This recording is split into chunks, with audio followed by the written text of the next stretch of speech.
Tapos lang ang trabaho, dalawang amo. Kapagod. Ngayon ay punta tayo sa Milano. Sa pangatlo.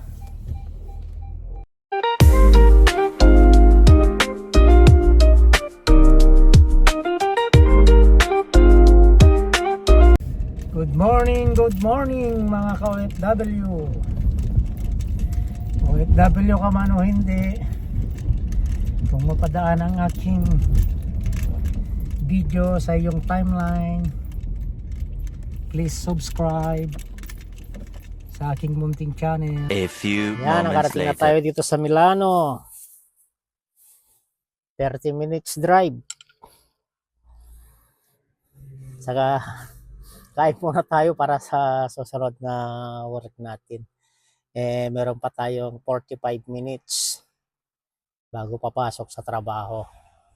Gutom na ako guys. Ang ulam ko ay pasta. Ang baon ko. Tapos may chicken hamburger. Ang hiniwa-hiwa ng misis ko na pinakasegundo ko. Kain. Ayan guys. Tapos na tayong kumain. For today's vlog ay pag-uusapan natin kung gaano kahalaga ang may sasakyan. Tulad ko, malayo ang aking trabaho. Mula sa tinitirahan namin ay nasa 42 kilometers ang pinakamalayo kong trabaho. Kaya kailangan ko ng sasakyan. Kasi kapag magko-commute ako, hindi kakasya yung isang oras sa biyahe. Kasi magte-train kami train ang sasakyan papunta doon sa amin. Outside Milano kasi kami. At sa isang rason kung bakit kami kumuha ng bahay outside Milan, kasi mas mura ang bayad ng upa. Samantala dito sa inside Milan, mahal. Kaya minabuti namin kumuha ng bahay outside Milan. Ngayon, way back 2011 nung una akong kumuha ng sasakyan. Dahil sa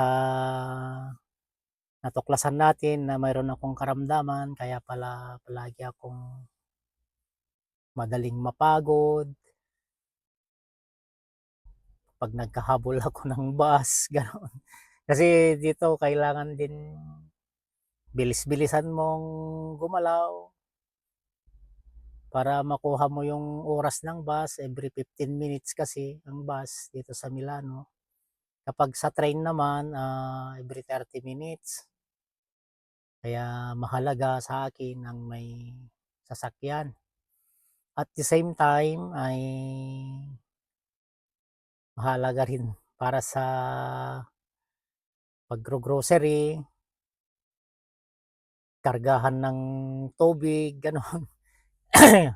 Kasi dito, bale, ang tubig namin ay nabibili sa supermarket. Kada botilya, 1.5 liter o 2 liters, gano'n. Tapos yung tinatawag na isang balot, isang competione, sabi nila, anim na bottle, kaya mabibigat din. Kapag nag-grocery kami, bumibili kami ng 4 na balot, gano'n. Kaya importante. At saka very essential talaga kapag may sasakyan ka. Tulad pagdarating ang winter, sobrang lamig. Kapag may sasakyan ka, may heater ang sasakyan, kaya hindi ka gaanong lalamigin. Siyempre, ako madali akong lamigin. Kasi simula nung na-opera ako ng gallbladder, Siyempre umiiwas tayo sa mga matatabang pagkain kasi wala nang nagbubuga ng bile sa ating small intestine para sa mga graso, taba sa ating katawan. Kaya at saka anytime na may lakad ka o may pupuntahan, madali kang makagalaw kasi mayroon kang sasakyan.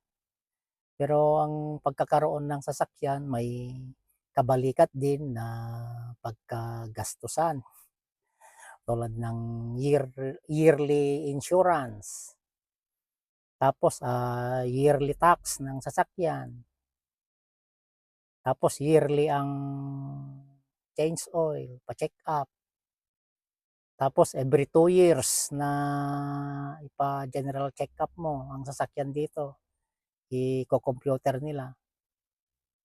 Kung hindi napapasa, wala na, ipapapitpit mo na lang. Tapos ikaw pang magbabayad, nasa €100 pag nagpapitpit ka ng sasakyan. Kaya at saka hindi naman basta-basta makakuha ng sasakyan dito kung wala kang license. Mahirap ang pagkuha ng lisensya dito. Hindi tulad nung una na madali lang, ngayon hindi na pwedeng i-convert ang Philippine license natin sa Italian license. Kailangan mo nang mag-aral. Hindi naman basta-basta mag-aral dito kung hindi ka magaling mag-Italiano. Supposed to be after 10 years bago ka mag-aral na para sa license. Ayan guys, kahit papano, mayroon na naman akong na-share kung anong buhay namin dito sa ibang bansa.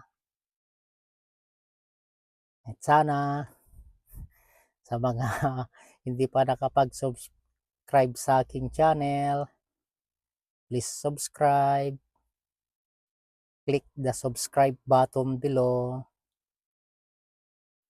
para naman mas ma-inspire pa ako